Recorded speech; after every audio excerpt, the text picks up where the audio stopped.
My name is Bradley Firchow. I'm from class of 2019, and I was a biopsychology major. And I also did the concentration in public health at Oglethorpe. I'm now a health communication specialist for Eagle Global Scientific, which is a health security contractor, and I'm currently working on CDC's COVID-19 response.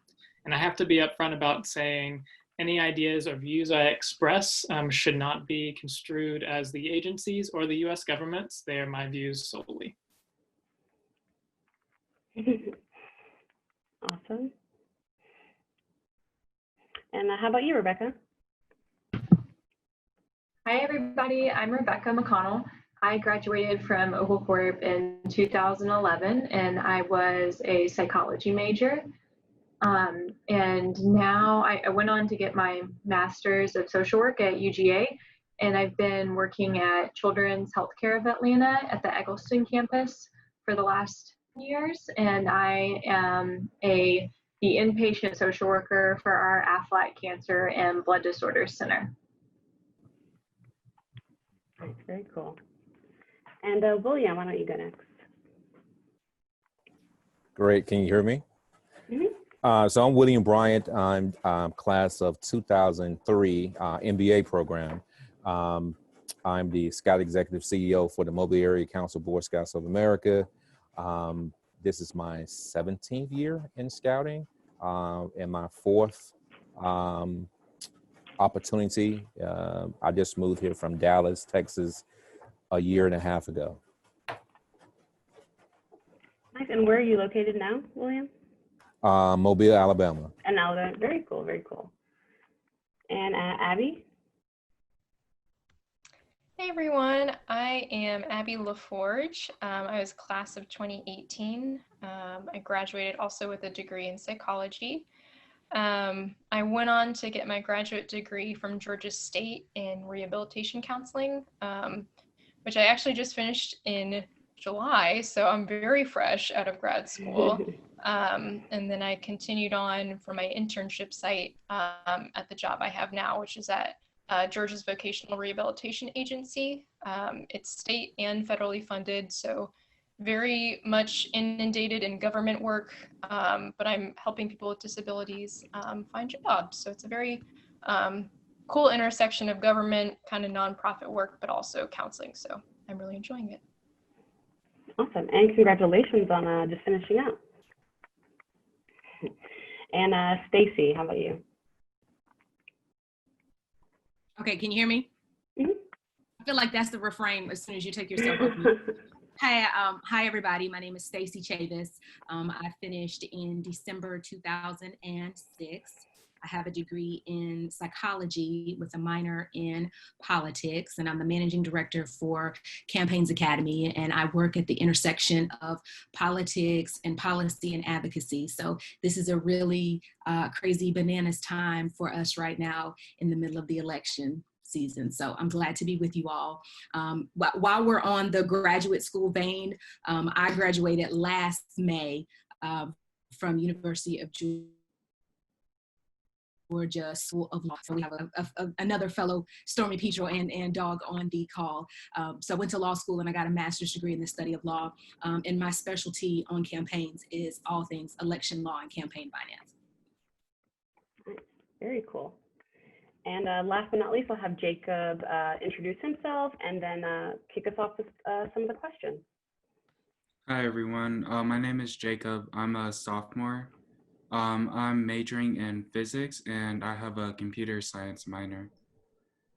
So we can go ahead and get started with the questions. I just want to make everyone aware that you don't have to answer every single question.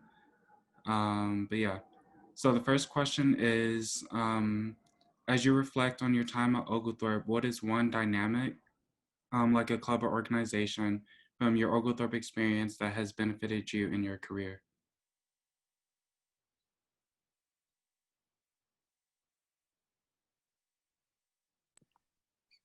I guess I'll start on that. I think for me, I would pick a dynamic course, and it would be the Core 200 sequence. I felt like it really taught me how to observe, I guess, the theoretical underpinnings of the social orders in which I'm existing. So whether it's my family or a fraternity or the company I work for, my nation or my world, I feel like the Core 200 sequence gives you some really interesting heuristics as sort of touchstones to understand what's going on around you. So whether it's Aristotle's gadfly or Hobbes's State of Nature, Smith's Invisible Hand, Marx's Estranged Laborer, I think the texts that you read in those courses and the discussions you have around them kind of serve you for years to come.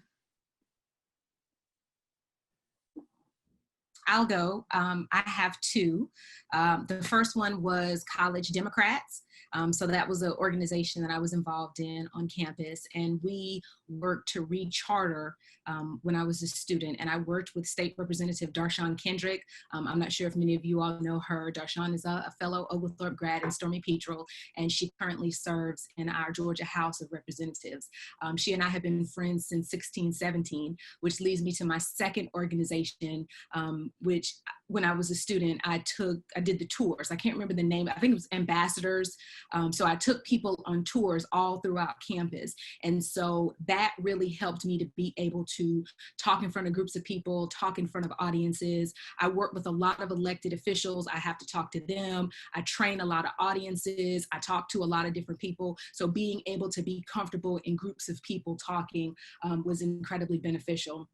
And the other thing I'll say, just to give a third one, to piggyback on what Brad said, all of the reading, specifically with the core, and the writing skills that you leave Oglethorpe with. I write every day. If you could see my desk, you would be like, she has all these papers everywhere. I'm always writing something for somebody, white papers, policy papers. So all of the writing that you do at Oglethorpe really prepares you for your career if you have to do a lot of writing.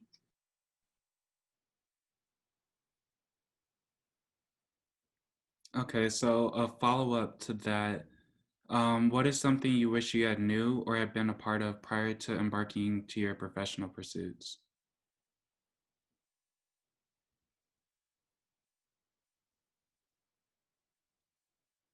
I can take that one. This is William. I'll tell you the biggest thing when I graduated from undergrad, I knew the power of networking, but I didn't know the essence of networking. In reference to, is not what you know, is sometimes always about whom you know, and engaging and if I could do it over again when I was an undergrad, I would definitely network more with the alums. Then when I transitioned to grad school at Oglethorpe, I was able to network, making with not only with my colleagues and classmates who came from all different facets, but it was also with the professors as well. So I would definitely say, know the power of networking. It's great to be a genius and have a great GPA and doing things of that nature. But however, at the end of the day, you want to get a job when you graduate. And so you have to network. Academics is very important, but also putting those academics into play when you make sure you have an internship. Make sure when you have the internship, you get those transferable skills, customer service and things of that nature, because anything that you do, you have to continue to sell. No matter if you're a physics major, computer science, or whatever, you have to know the essence of selling yourself and also selling the product that you're going to do as well. Hey guys, this is Rebecca. I just wanted to say something that I kind of would want to say to my younger self when I was at Oglethorpe and kind of preparing for my next step was to not get too bogged down on all of the things that you have to do to get into graduate school, like get that GRE, or if there's some other kind of exam that you have to take. I would say, kind of give yourself a little break on that. I beat myself up over the GRE score and took it like 3 times. And really, in like looking big picture, was I really did a lot of work to get a ton of different internships and also just kind of doing that networking thing that helped me, you know, get into those internships from different Oglethorpe students and from professors, and have those soft skills that were something that really helped me develop into the profession of helping others. So I would just say, don't beat yourself up over that kind of stuff right now.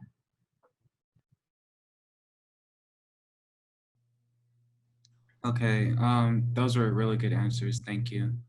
The next question, does what you studied and major at Oglethorpe reflect the field that you're currently in right now?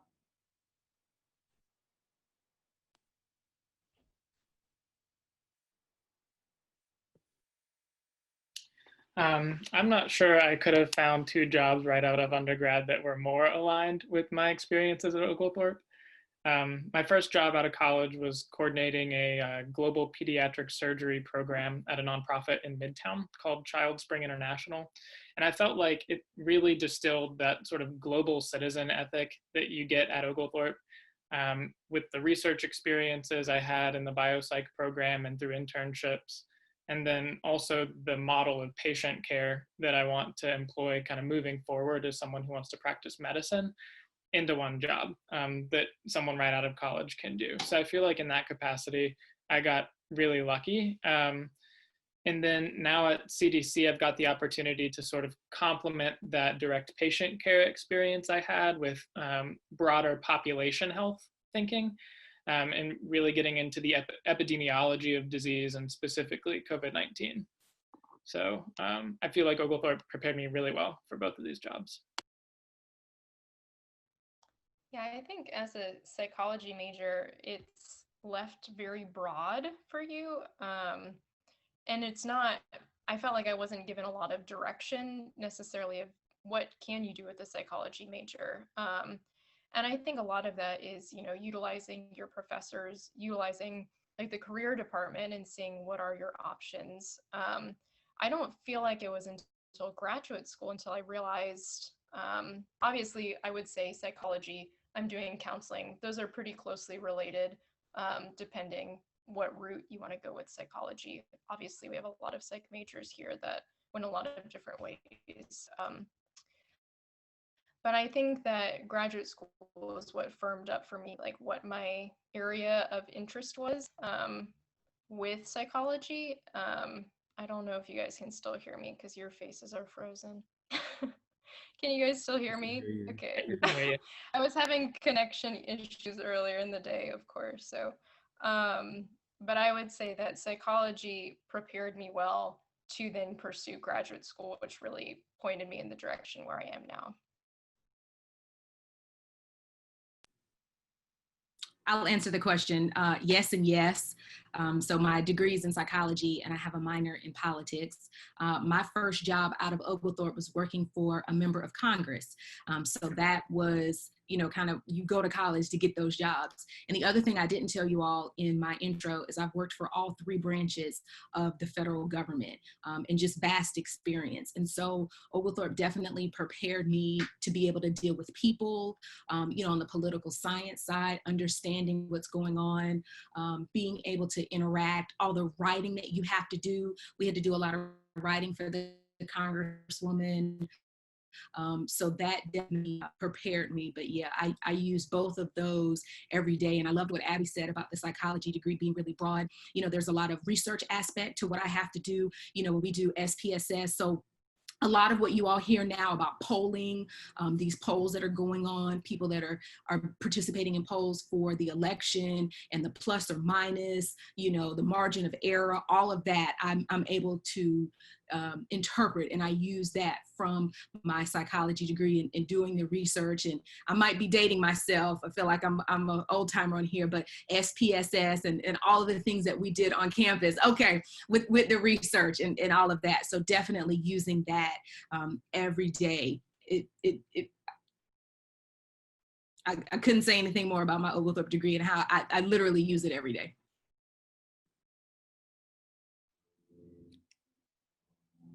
Okay, so we're hearing you guys talk a lot about networking and internships.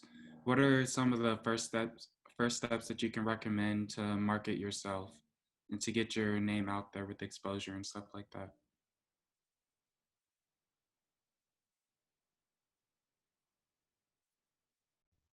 I think similar to what William said earlier, a lot of the networking I was able to do occurred in graduate school, which is like not helpful if that isn't the route you're wanting to go in. But even when I was applying for graduate school and applying for jobs in that interim when I was out of college, but not in graduate school yet, I think it's just so important to just immerse yourself when you're at Oglethorpe, whether that is getting an internship or, you know, connecting with your professors, doing research with them.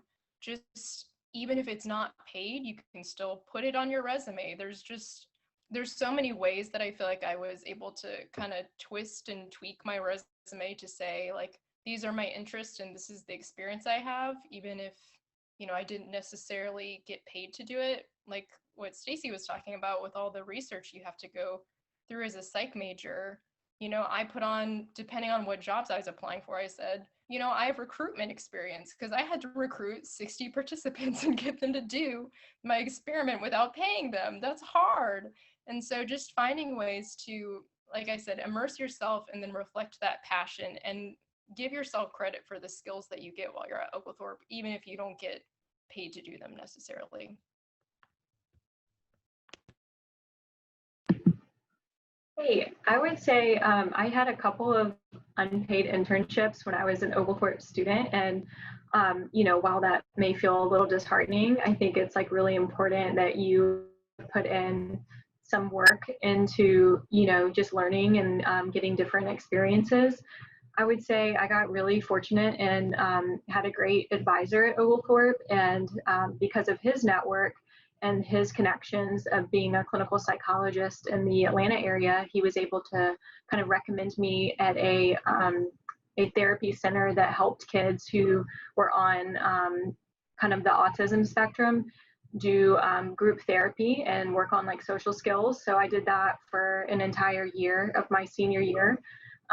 So I would just say, you know, like try to get in with your professors and show them, you know, through work and being willing to put yourself out there that you really are welcoming different challenges. And I think you guys will find a lot of success in that. I just want to echo sort of what Rebecca was just saying about developing a relationship with your professors. I feel like professors are, you know, some of the closest adult contacts you're going to have in college before any sort of career opportunity you have. And oftentimes they can be that bridge into your first internship or even your first job.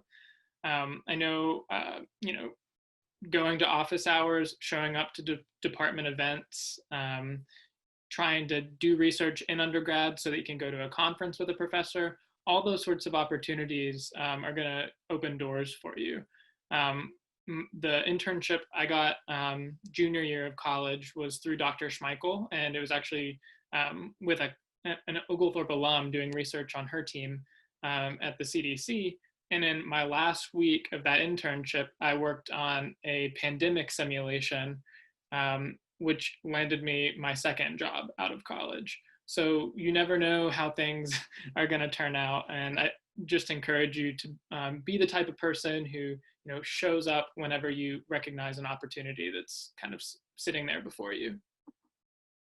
So I had an internship when I was a student with an organization called Leadership Georgia, and Leadership Georgia is an affiliate of the Georgia Chamber of Commerce. And so it was a paid internship. So my title was technically assistant. And, you know, I just thought that I was super rich. It was my junior and senior year. They used to be down at Peachtree Center. So I would take the MARTA downtown. I would drive my car to the MARTA station. And at that time, one of the members that was going through the program, it's a leadership development program, she worked for MARTA. And so she would send me a MARTA card every month. I feel like everybody wants to help you when you're a college student. It was such a great experience. Number one, I got to meet all the movers and shakers in Georgia. And some of them are people that I still work with to this day. Bruce Williamson, who is a state rep out of I think it's Monroe and out on 20, and all the different people that I met that are in elected office and running corporations and running nonprofits, and Gwen Keys Fleming, who used to be the district attorney in DeKalb County, who became a mentor of mine, and we still keep in touch to this day. She actually lives in DC now. She worked in the Obama administration and stayed up there. So all these really neat people that I got to meet as an intern, that was a great experience. The fact that I got paid was also a great experience. And the other thing, I got to see the state of Georgia. It's a leadership development program, and it's 5 programs throughout the year. And so you get to go to different places around Georgia. So I was able to go to different places and build relationships with people in different parts of the state. It also started my love of a program. One of the things that I encourage all of the students on here is, once you graduate from college and you get your first job, that is not the end of your learning. You will continue to learn, and you will grow, and you will go through industry leadership development programs and community programs. And that's how I've been able to build relationships and get on boards and meet different people. But a lot of it stemmed from working for Leadership Georgia at that time. Still have relationships with folks at the Georgia Chamber, at the Metro Chamber, and all of that has helped me in my career.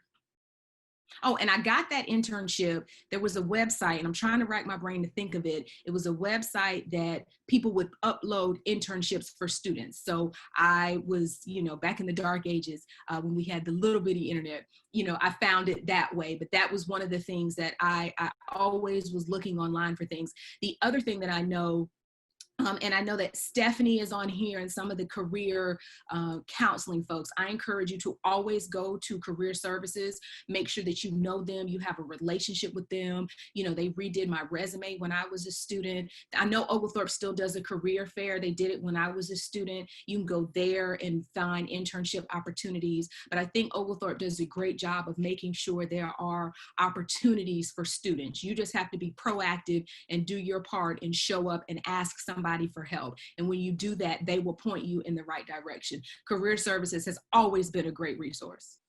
Oh, somebody's saying it's called Career Connect. Okay, thank you. Those are really good advice. Thank you. William, did you want to say something? Yeah, I just, one of the things that, I'm a native of Atlanta, and one of the great things, if you're going to school in one of the greatest cities in the world, and many Fortune 500 companies, headquarters there, and things of that nature, I would say use your resources. Call on companies that you want to have an internship at, where it may be Chick-fil-A, where it may be Georgia Pacific, Southern Company, and introduce yourself. Say who you are. I am a student at Oglethorpe University. My major is XYZ. I'm looking for an internship for the summer, fall, or spring, or whatever, and things like that, because that's the advantage that you have over many students around the country, that you are in a very high populated city that have every company you can name. So take full advantage of being in a city that have all these corporations as well. Also, if I could just jump in, we've talked a little bit about, paid versus unpaid internships and the different types of opportunities that are available for students. I would say, even though you're in college and maybe you have a significant portion of your schooling paid for, or maybe not, don't stop applying for grants and scholarships. I was able to get 2 of my internships during college paid for by grants. And I got a conference presentation paid for through a scholarship I applied for like junior year. So don't give up on those kind of alternate funding mechanisms, even if the employer themselves can't pay you. There are plenty of organizations out there that are happy to throw money at a student who is, passionate about an issue or passionate about a topic. You just really have to kind of put yourself out there and dig deep in the internet to find it. Thank you. So STEM, government, and nonprofit is like a pretty broad subject. And a lot of students are looking to find their niche. So what would you say is the most enjoyable part of your job?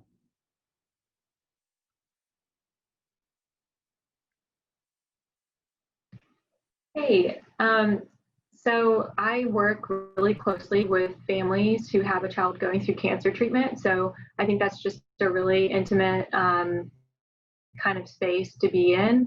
And I would say the most rewarding part is just, Children's is a nonprofit hospital, and seeing some of those kids that we have who, maybe don't have this huge network of support. I've had patients in the past who are here with their status in the United States being difficult for them to get health insurance. So seeing and having kind of an integral role in that process for them to try to get them the care that they need at our hospital has been extremely rewarding for me.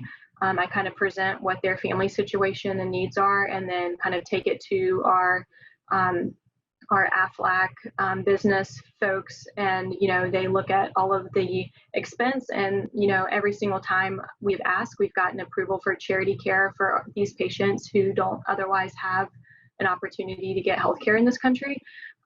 So I would say that is a huge rewarding thing for me, and just a good example, I think, of kind of the nonprofit space being in healthcare. When you have an organization that cares truly about the patients and their families, you have the opportunity to do things like that.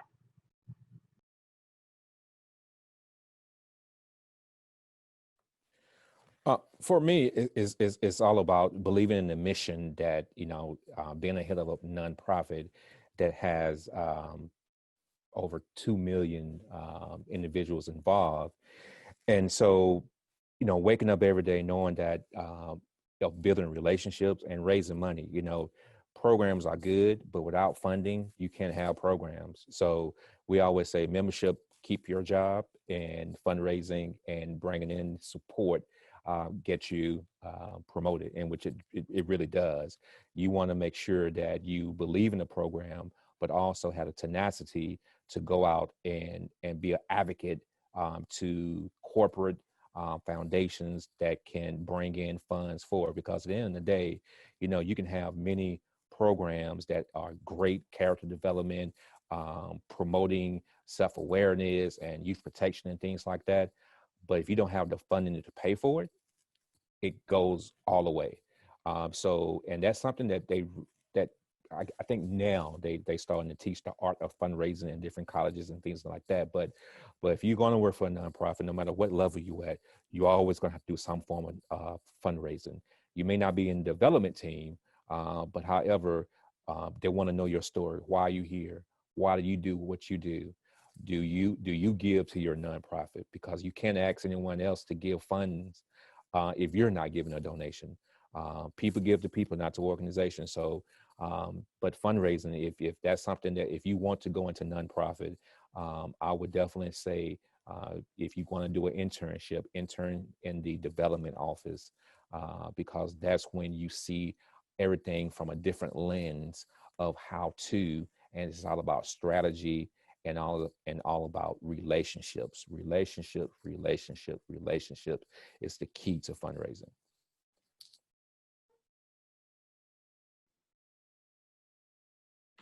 I think I will say what's enjoyable about my job is every day is literally different. There are no 2 days that are alike. I wear many different hats over the course of a day. William talked about fundraising. That is my specialty. And so it's a little different from fundraising for a nonprofit versus fundraising for a campaign, but you still have to be able to sell. You're still asking people to invest in what you are trying to do and invest in your campaign, your cause. So that's the same. I also do a lot of policy and advocacy work, and that's building relationships with people who don't necessarily believe what I believe along the political spectrum. And so it's being able to break down those walls and have relationships with them. I also serve in the capacity on many nonprofits on the board of directors. So it's addressing the issues that those organizations may have at that particular time and what needs to be done. But I would say every day is different, and that works for me and my personality and kind of how my brain works. But I like it because my hands are in many different pots, not all at the same time, but just throughout the day, I get to wear many different hats. I think what I love the most, albeit it's been a short time since I've been in the job, even though I was interning there for a minute, It's just the population that I get to serve. I think I knew when I started with counseling, I wanted to, serve people that really needed it the most, and getting to help people with disabilities um, is really rewarding, especially helping them gain employment. I think is such a big part of, I mean, that's what we're all talking about, is getting a job. That's such a huge part of independence. If someone has a disability from the time they're born, or if they get in a terrible accident and they have to totally change their career around, I think just working is so important, and it's such a big part of our lives, and it's very rewarding to get to play a role in that, and help people get back on their feet. Working within the constraints of government can be very frustrating at times. There's a lot of laws, a lot of rules that you have to navigate around. Stacey's nodding her head. But I think that makes the job even more important, is advocating for my clients and really making it known what they need, and navigating some of that for them, because it's tough. But yeah, that's what I love about my job. I think there are sort of two things that I really have enjoyed about my current job. The first is sort of what Abby just said, the populations I get to work with. You might imagine like the COVID-19 response as a nationwide response. But a lot of the work we do is focused towards specific populations. So when I'm developing social media products or working with subject matter experts in a variety of fields, we're focused on, for example, the American Indian Alaska Native population, or young mothers, or rural residents. All of these different populations kind of make up the American populace. And it's interesting to kind of approach one particular overarching health problem through the lens of different populations, and making sure that messages resonate, and that when a message is received by that population, that there are actionable steps people can take to actually keep themselves healthy and keep those around them healthy. And one of the coolest things I think about my job is that, so many times as a scientist, you maybe like publish a paper, or you go to a conference, and your work is, appreciated in your field. Maybe a couple hundred people hear about some research that you've done, but it really does stay kind of within the ivory tower. But on the COVID-19 response, it's altered everyone's lives. So, I see the work that my team works on in people's Twitter feeds as a retweet, or as a poster in a grocery store. And as a scientist, that's really cool to just be able to see that there's a direct impact on a large number of people that your work has had.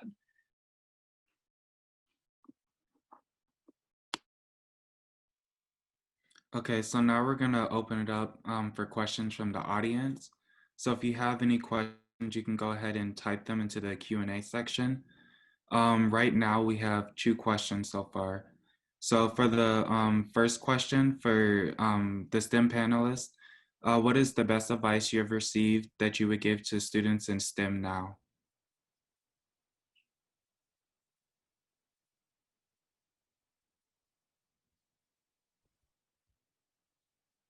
I think in a way there hasn't been a better time in recent memory to be in STEM.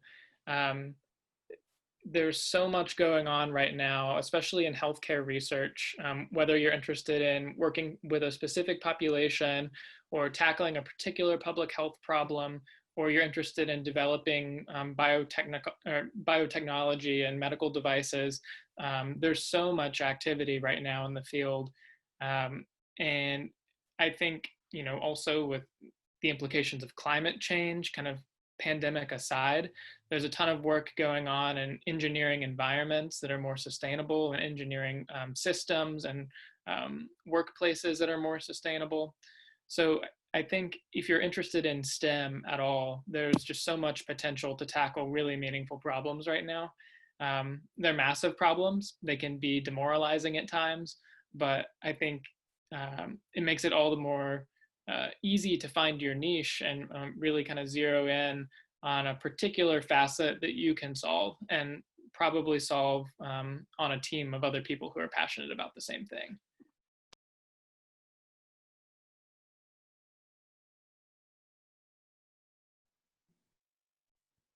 Okay, so this next question is for anybody to answer. What leadership roles do you think will help you stand out as an undergraduate student?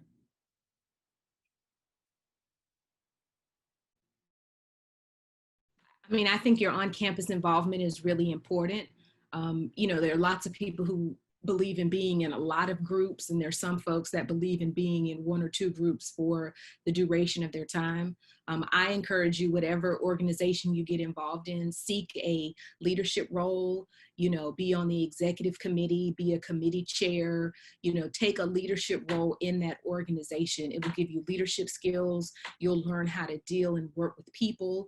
One of the things, you'll do when you graduate, unless you work with animals, you have to be able to learn how to work with people. I've been doing a lot of reading lately about emotional intelligence, and your EQ versus your IQ and those soft skills and those different types of things. I know people kind of alluded to that before on the panel. Your grades are great, your GPA is great, having hard skills are great, but really, I think where work is going in general, you're going to need to have lots of soft skills and being able to work with people. And that comes from having those leadership roles on campus. The thing I loved about Oglethorpe is there's literally a group for everybody and everything. And if you don't have a group, you can start one, or we used to start them back in the day. I don't know what the policy is now, but take a leadership role in your organization. The other thing I wanted to say to the previous question about what can STEM students, be doing now.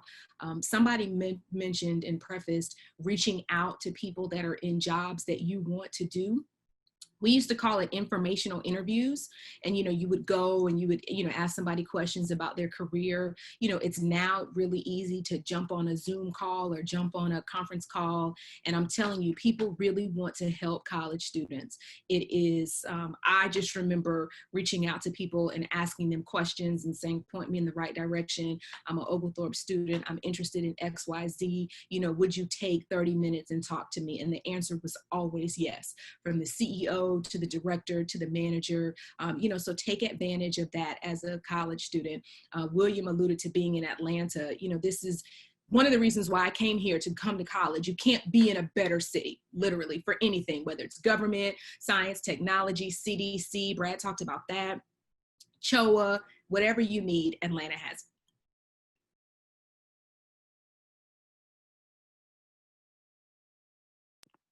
I think I'd also encourage students to seek out roles that are going to stretch you.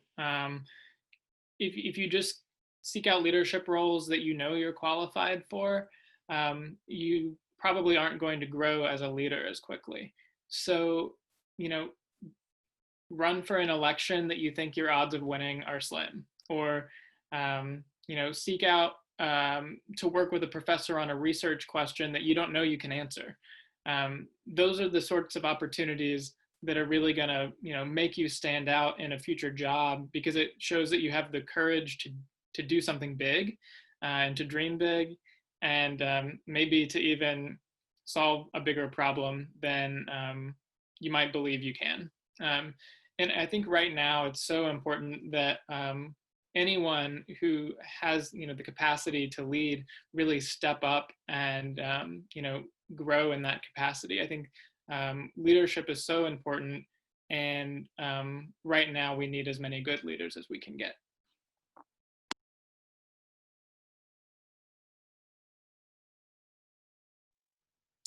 Okay, audience member had a question for you, Brad. They say, I know the organization you worked while at Oglethorpe, Childspring International, and they would love to volunteer there. However, their website doesn't have a section for volunteering. Do you have any advice as to how they can get in touch to put themselves out there to volunteer? Sure. So a couple of recommendations. The first is, if you want to comment your email address in the chat, I'd be happy to connect you with folks at Childspring. The other one is, I think it was mentioned by someone on career development staff that Childspring is going to be at an upcoming career or internship fair. And I would highly recommend you to talk to, probably the representative will be Daryl Christopher Payne. He sort of runs front of house and does a lot of the kind of business end and hiring aspects of Childspring's work. He's a really great person, and he'll be able to connect you with whatever sort of volunteer opportunities Childspring has. I know one of the upcoming events Childspring does in the fall is a golf scramble. So I'm sure if you reached out right now, they would be happy to have you volunteer in any capacity, especially as they'll probably need more volunteers this year to do an event like that safely. But yeah, feel free to just reach out to me. You can look me up on Instagram or use someone's use my contact information through Erin, and I'd be happy to connect you with folks there. Okay, and then this question is for anybody. During this time of COVID, what advice do you have to head into a unique job market after graduation?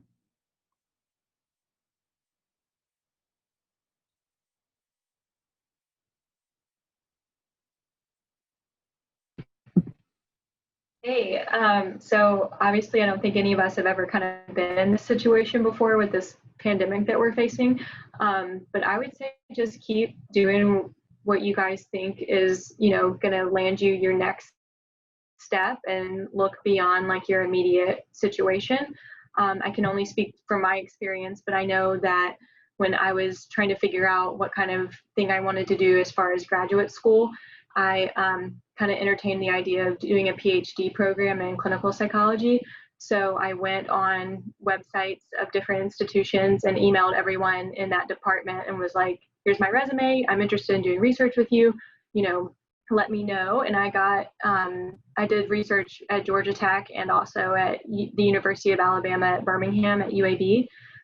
So I would just say, doing that kind of cold calling, you can do that virtually these days. You can send an email pretty quickly and easily. So I would say just try to do that sooner than later and see where you get. That's a pretty easy thing to do, I think, and can kind of get you out there and exposed to a lot of different people.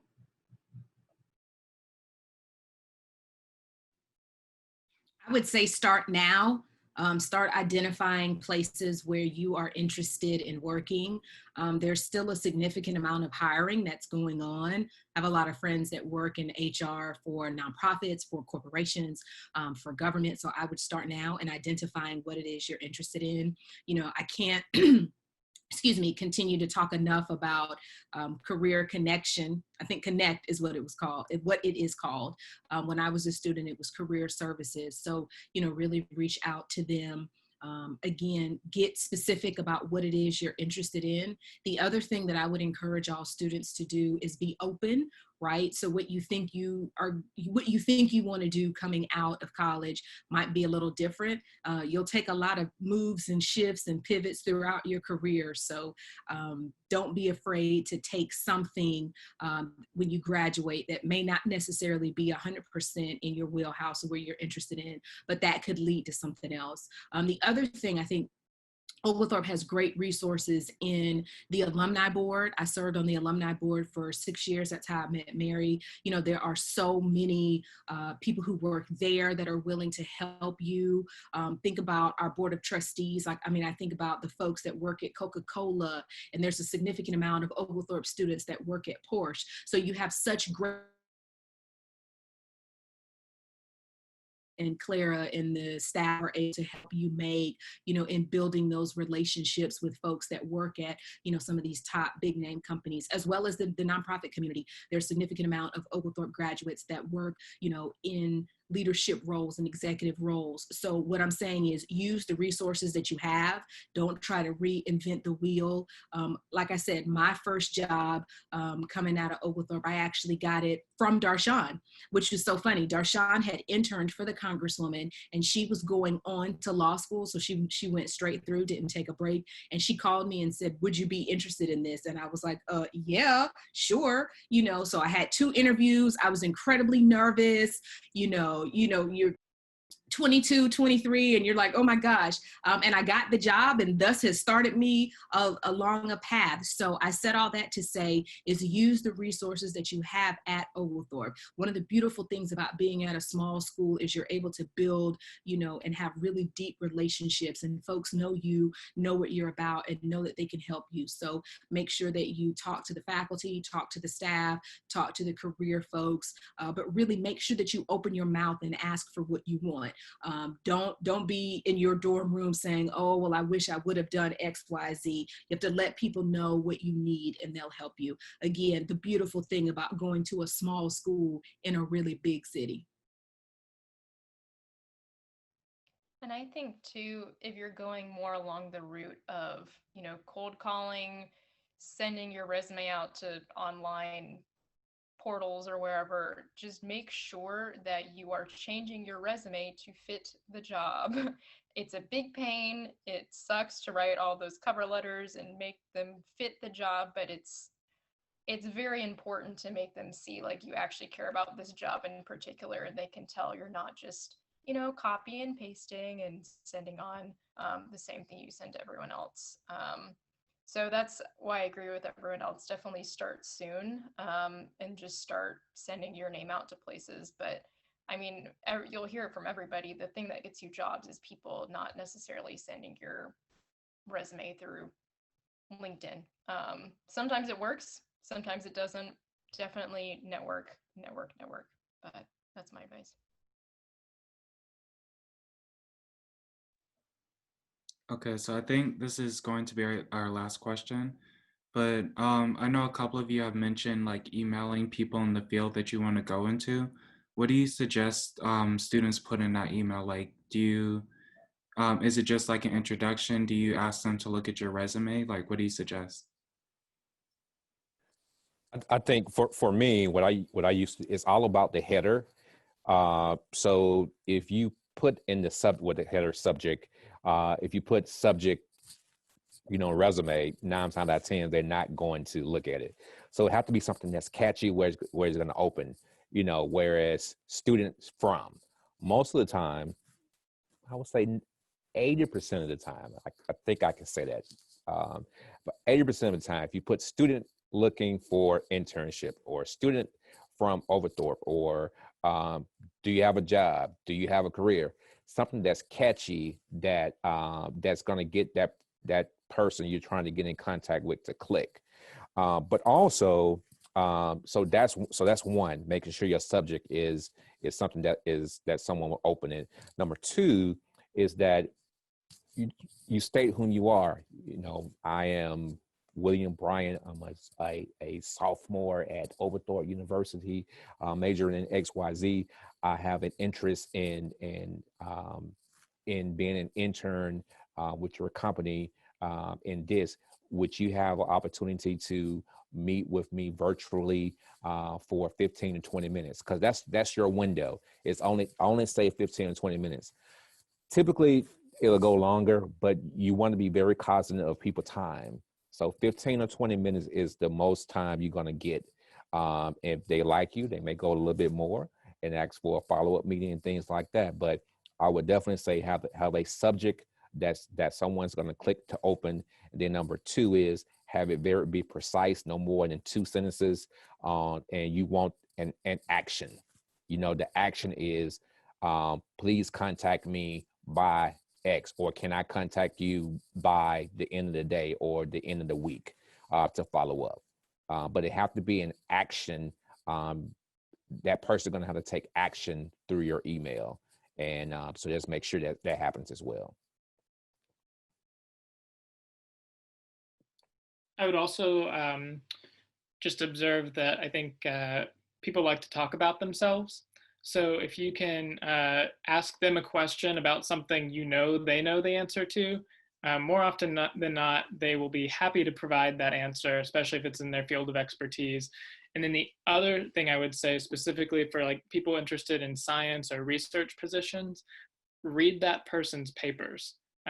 If you can show that you cared enough about their work to read something that they had published in a scientific journal, it shows that you're curious, that you're paying attention to journals and that sort of thing. and that, you know, you're comfortable having conversations with people doing work in the field. And, you know, scientists love to talk about their research almost as much as they like to talk about themselves. So just encourage you to kind of reach out, be succinct, as William kind of said. But yeah, get people talking about themselves and see where the conversation goes. The other thing I wanted to point out, to piggyback on what William said, is sometimes your email might not necessarily reach the intended person. Your email might reach that person's executive assistant or secretary. So you want to be nice, you want to be respectful, you know, because those men and women who serve as gatekeepers are going to either get you in or delete your emails. So, you know, we've talked a lot about networking, building relationships. You know, you may have to build a relationship with someone's executive assistant, you know, to be able to get on their calendar, to get on their schedule. So just know that you may have, you know, you may send your email one place, but somebody else may respond, you know, based upon the, you know, the leadership position of that person. So I said all that to say is be really nice and be respectful. And once you, if you treat everybody the same, you'll be good, because there's some people who have a tendency to be unkind to the gatekeeper, i.e. the secretary and the executive assistant, and your email gets deleted, your note gets thrown in the trash. So you want to be very nice and very respectful to the gatekeeper.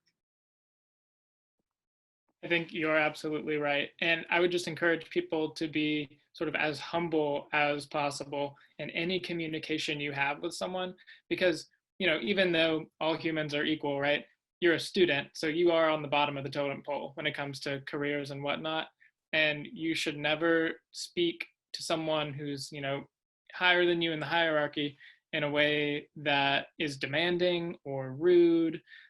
You want to, you know, pose questions. You want to be kind, and you want to be thanking people whenever they give you opportunities or open doors for you. Thank people profusely.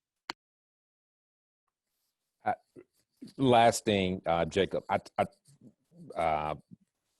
you guys hit it on the head. If you didn't learn anything else today from this Zoom call, is that the executive assistant, the admin, is the most important person to get to the C-suite executive you're looking at. I tell you that when I'm fundraising, I always make sure that I go through the executive assistant first. I'll make sure that I send a thank you card, a thank you note to the executive assistant, also to the executive as well. But don't take that executive assistant for granted. They would get, I mean, they probably would know more than the C-suite executive, but it's imperative that you, and that's something they don't teach you in college. It just don't.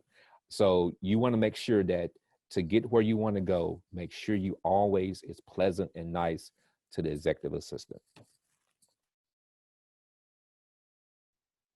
Alrighty, thank you. That was really good advice.